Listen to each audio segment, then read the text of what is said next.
Yung pinatay muna natin, tayo nanonood dito kay So yun, magandang umaga po sa inyo lahat. Andito po muli ang lingkod, Sel TVP is official. Muli nagbabalik. Kumusta na po kayo banda rito sa aking isang channel? Mukhang napabayaan ko na naman kayo, no? At busy-busy nga po ang inyong lola. So ito po, mag-update lang po tayo at magre-reaction na rin, no? At pakitapos nyo po hanggang dulo dahil ito naman po ay short lamang. At siguro pag magkaroon tayo ng time mamayang hapon, tayo ay makakapag-live dito at makakakwentuhan ko ang aking mga followers na narito sa ating munting channel na ito, no? So yan, pero bago ang lahat, shout out po muna sa Team Kalingap, kay Kalingap Rag, Kuya Bal at sa buong team po ng Kalingap. Ano po at sa akin po mga kasamahan, Banat Bagsik, Bupil Vlogs, Selena Barbosa Official, Ma'am Pixie Lixie, Ma'am Armagalo Mix Vlog, and Hayat Zamoras, Malu de Los Santos, at ang inyong pong lingkod, Sil TVPH. At sama nyo na rin po ang ating kapatid, kasama sa YouTube world, Ayan, andyan si BPM na minsan-minsan ay bumibira din pag talagang kinakailangan. Ayan, maraming salamat po sa inyo lahat sa walang sawang pagsuporta dito sa ating munting channel at sa mga susuporta pa. Ayan, padikit na lang po at patamsak. And pa-like and share na rin lang po sa ating reaction video na ito. Yan, ito na nga po, ito ay patungkol dito kay Rowena May, na kung saan ay kina-question nga po ni Bupil ang pagpapabahay nito ni Rowena May na ito po ay talaga namang ka-question.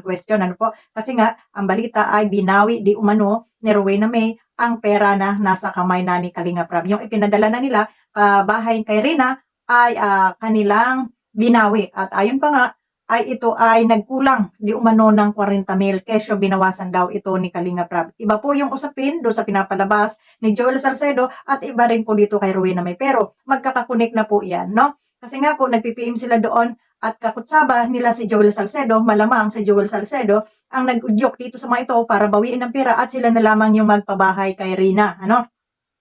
At itong si Rowena May, kolekta ng kolekta under dito sa Kalingap. Nangungulikta ng pera at sila yung nagmamanipula nito, no? Dapat hindi ganon, Rowena May, no? Huwag mong daanin sa panglalait yung mga akusasyon sa'yo. Sasabihin mo may si postiso, si Bupil, malaki ang mata, etc.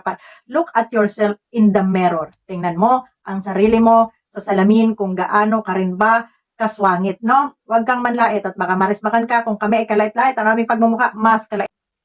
So, ayun, dinadaan mo kasi sa pandalait. Walang laitan ha. Kung ano yung binabato sa inyo ng mga reaktor, ay yun lamang ang inyong sagutin para tayo ay hindi lumalaot dito. Napakasimple. Ang akusasyon sa iyo, Rowena May, ay sagutin mo gaano katotoo na binawi nyo ang pera na pampabahay kay Rina at kesyo di umano ay kayo na ang magtutuloy ng pagpapabahay kay Rina, no? So, hindi ba kayo nahihiya kay Kuya Bal? Hindi ba kayo nahihiya dito sa Kalingap na dito kayo bumubuo ng grupo ninyo? Dito kayo nagsosolicit. Ginagamit nyo ang subject ng Kalingap. At wala kang ibang bukang bibig, kundi mahal namin si Rina, mahal na mahal namin yung dalaga namin. Hello, nababaliw ka na ba, Rowena May? Nababaliw ka na ba? Tapos, sasabihin mo pang, kaya nyo bang ibigay sa kay Rina yung mga binibigay namin? Kaya nyo bang patayuan ng bahay si Rina? Ha, Bupil, Sel TVPH, etc. mga reaktor dyan, kaya nyo bang patayuan? Kaya nyo bang ibigay yung binibigay namin? Hello? Naririnig mo ba ang sarili mo, babae? Kusa kang pumasok dito sa Kalingap? Kusa kang nagbida-bidahan na ikaw ay magbibigay dito kay Rina? Naglikom ka ng mga tao, naglikom ka ng mga sponsor para mapagkapirahan nyo si Rina. At kesyo pababahayan ngayon, ibinigay nyo ang pera doon kay Kalingap. Ngayon, babawiin nyo at sisiraan nyo pa. No? Sisiraan nyo pa gaano katotoo. Bakit? Nasulsulan na ba kayo nung isang ulupong dyan na taga-solusol sa inyo? Ha? Na kesyo bawiin nyo ang pera para masira natin itong si Kalinga Prab at si Kuya Bal. Masira natin dahil itong mga ito ay niluloko lamang. Iyan ang bukang bibig ng isang ulupong. No? Yung isang ulupong na hindi makamove on na sobrang galit dito sa Kalingap. No? Bakit ba kayo galit na galit? Bakit kailangan ninyong pagplanuhan ang Kalingap? Napabagsakin. Bakit kailangan nyong siraan ang Kalingap? Haruin na May. Ito, paninira to sa Kalingap. Mahiya-hiya kayo. Dahil baka yung pagpapabahay nyo na yan, kayo rin lamang ang titira. Dahil unang-una, si Rina ay may magulang. May nag-aalaga. Nasa Kalingap. Sa tingin nyo, ibibigay yan sa inyo? Sa pag sinabi nyo pinabahayan nyo si Rina, ibibigay kaya yan sa inyo? At doon nyo ititira mag-isa si Rina? Hello, nababaliw na ba kayo? Ha? Di ba? Ang kakapal na mga mukha ninyong gamitin ang Kalingap. Mag-solicit dito sa Kalingap. Pagkatapos ng lahat na nakapag-ipon na kayo, sisiraan nyo na ang Kalingap. No? Papalabasin nyo ng masama ang Kalingap, ng bubudol, etc. No? Wala na ako ibang narinig sa'yo na babae ka. Pakiayos nga pati yung kilay mo, parang kilay ng LRT, no? O, laitan, di ba? Nanlalait ka sa amin, eh. Buwakang ka ng nanay mo, no? So, ito na masasabi ko sa'yo, no? Hmm. Tigilan nyo yung kauihan nyo about kay Rina. Kasi si Rina, may magulang, may nag-aalaga, nasa kalingap yan, papasok kayo, mag-i-interrupt kayo at mag-i-inarte kayo, may mga paiyak-iyak pa kayo, na kesyo ipagtulong lamang po ang aming ganap. Hiller, ang daming pulubi dyan sa tabi-tabi, ang daming pwedeng tulungan. Kung gusto talaga yung tumulong ng mga buwakang ina ninyo, marami kayong pwedeng tulungan. Bakit kayo nakapokus kay Rina? Bakit kayo nakapokus kay Rina? Na kung tutuusin, mas marami ang kagaya ni Rina na dapat tulungan, na mas malala pa kay Rina. Bakit hindi yun ang inyong tulungan? Kung talagang hindi, panira ang intensyon nyo dito sa loob ng kalingap. Napakaraming mas miserable ang buhay kaysa kay Rina. Si Rina, maayos ang buhay, naaalagaan ni Roda, maayos na siya. Bakit kailangan nyo pang gurgurin? No? Kailangan nyo pang, ito ipapadala namin sa St. Luke's, ito ay ipagpapagamot namin, ito ay ipagpapabahay namin, magsusulisit kami, ginagamit nyo. Tapos ngayon sasabihin ninyo, si Kalinga Prab ang nanluloko sa inyo? Dahil kinukulikta ang inyong mga pera. Sino bang nangungulikta ng pera? Di ba kayo? Ang kakapal ng mga mukha ninyo. Ang kakapal ng mga mukha ninyo. Yun yun. Di ba? Lumayas kayo dito sa Kalingap. Gumawa kayo ng sarili ninyong community. At doon kayo magtayo ng foundation ninyo. At doon kayo mangolekta sa mga kukuliktahan ninyo. At doon kayo tumulong. Kasi dito sa Kalingap, kahit pa konti-konti, nairaraos yan ng mag-ama, nairaraos siya ng mga kasamahan, nairaraos siya ng mga member sa kakaunti-kunti naming ambag. Oo nga, hindi milyon ang aming naiaambag, pero sapat dun sa aming kakayanan lamang na wala kaming panunumbat, wala kaming bigay-bawi. Yun ang totoong sumusuporta. Hindi yung kagaya ninyo, papasok kayo dito sa Kalingap, mangungulikta kayo, gagawin ninyong sandalan. Itong mga subject ng Kalingap, kesyo papabahayan namin, kesyo bibigyan namin ng ganito, kesyo ganito. Magdahan-dahan kayo. Kinakalakal nyo yung bata para sa sarili ninyong kapakanan. Ang kakapal ng mga mukha ninyo. Tapos ngayon, si Kalinga Prab ang sisiraan ninyo. Diba? At ano yung pinagmamalaki mo, pinag-aano mo na kinulangan yung perang ibinalik sa'yo? Binawasan, di umano. Kapal na mukha mo, Rowena May. Ang kapal ng mukha ninyo. Sa tingin ko, marami kayong kamag-anak na naghihirap. Sa tingin ko, mga kamag-anak niyo doon sa mga probinsya niyo naghihirap din. Bakit kaya hindi yun natulungan nyo? Tanong lang naman.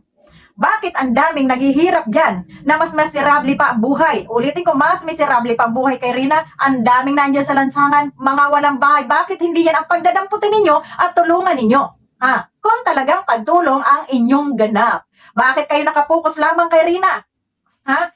Ibig sabihin, may mga hidden agenda kayo na mang-uuto kayo, kukunin nyo, mangunguleksyon kayo ng pera, ipapadala nyo kay Kalinga Prab, tapos babawiin ninyo dahil para masiraan ninyo yung tao, masiraan ninyo ang Kalinga. Na kesyo, ay binawi namin yung pera kasi ang tagal-tagal na wala pang pabahay. Ano yan si Kalinga Prab? Kidlat? Para pag sinabi nyo isang pitik, andyan kaagad yung ano ninyo? Tapos kinokontrata nyo pa yung isang ulupong doon. Yun ba nagsulsul sa inyo para kunin nyo pabalik yung pera nyo at ngayon marami siyang inilalabas na resibo? Resibo kuno na pinadala na hindi kuno nakarating at ngayon ay mga binabawi ng mga siraulong ito. Alam ito nang babawing ito. Itong mga nagpadalang ito na nang babawi ng kesyo may 10,000, may kung ano-ano na binabawi kay Kalinga Prab. Lord, ano ba talagang ganap ninyo? Pagtulong o pang-uuto? Kunyari magpapadala kayo, pagkatapos ng ipadala, babawiin ninyo. Ano kayo, mga siraulo? Kung mga nasisiraan kayo ng ulo, pumunta kayo sa mental, doon kayo magpagamot at yung ipinapadala nyo, ipaturok ninyo, lalong-lalo na ikaw, Rowena May, ano sabi mo? Kailangan ng turok ni Bupil at kailangan na gusto mo ikaw ang turukan ko? At baka wala ng sustansya rin yung utak ninyo, ang utak ninyo puro sa pangungulikta, paglilikom. At wala na kayong ibang bukang bibig. Mahal namin ang baby Rina namin, mahal namin ang aming Rena, etc. bla bla bla. Kamag-anak ka ba ni Rina? Kung may nagmamahal man kay Rina, yun ay ang kanyang ina. Yun ay ang kanyang ina at kanyang mga kamag-anak. Hindi kayo. Ang mahalin ninyo, yung mga anak ninyo at kamag-anak ninyo. Huwag kayong mga ipal dito sa Kalingap, mga tsunga. Ay, babae, huwag kang mag-bida-bida dito. Na kayo, mahal namin si Rina, pababahayan namin si Rina. Hindi ninyo kaya ibigay, binibigay namin si Rina, mga ulol. Oo, sasagutin ko pala yung tanong, yung sinasabi mo, na kami dito sa Kalingap, kaya ba naming maglikom ng pera? Hindi namin kaya, dahil hindi kami sindikat. At sasabihin mo pa kay Bupil, kaya mo ba Bupil? Na ikaw ay matagal na dito sa Kalingap, patayo mo ba ng bahay si Rina? Hindi po kami sindikato para maglikom ng pera at gamitin yung bata. Oo, reactor kami at binabantayan namin yung mga katulad ninyo na mapagsamantala dito sa loob ng Kalingap, ha? Hindi kami magsusulisit at para gamitin namin, ha, yung subject ng Kalingap. Dahil yan po ay bawal na bawal dito sa grupong ito. Pero kayo na makakapal ang mukha na bigla na lang pumasok dito at dito kayo gumagawa ng inyong krimen, ha? Yung pagsusulisit-sulisit na yan, ginagamit ninyo ang subject ng Kalingap. Ha? Hindi ba kayo nahihiya? Ha? Tapos magbibigay kayo ng pera, babawiin ninyo at kesyo kayo yung magtutuloy ng magpabay. Ituloy niyo yung pabahay niyo at kayo ang tumira. Huwag niyong galawin si Rina dahil hindi niyo yan pag-ari. May magulang yan at narito yan sa Kalingap. Kung pakunti-kunting suporta na ibibigay naman kay Rina at doon sa iba pang mga nangangailangan ng tulong ng Kalingap. Hindi sa mga gaya ninyo na kinakalakal niyo yung mga tao dito sa loob ng Kalingap para lang magkapera kayo at makapag-solicit kayo. No? Gumawa ka! Ruin namin ng sarili nyong community at doon kayo maghasik ng lagim sa inyong community itatayo. No? Huwag dito sa Kalingap. Huwag nyo ginagamit ang subject ng Kalingap. O sana naman, ha? Dito kay Kalingap Rab, matauhan na kayo na pag nagbigay itong mga animal na ito, ha? Huwag kayong tanggap ng tanggap dahil pinaglululoko lang kayo. Kumbaga, pinapainan lang kayo, no? Para siraan kayo. Ba? Ito pa, ito sa kanila para masubukan, para magkaroon sila ng proof kuno na talagang hindi nyo ginagamit ng maayos yung pera. Kaya nila binabawi. Kaya lesson and learn. Huwag basta-basta tatanggap ng bigay ng mga demonyo na ito na ipinapain lamang sa inyo. So, yan lamang po. Maraming salamat at kita-kita tayo sa susunod kong video at marami pa po tayong tatalakayin. Ngayon ay hanggang dito na lamang muna dahil tayo ay may trabaho pa. Bye-bye!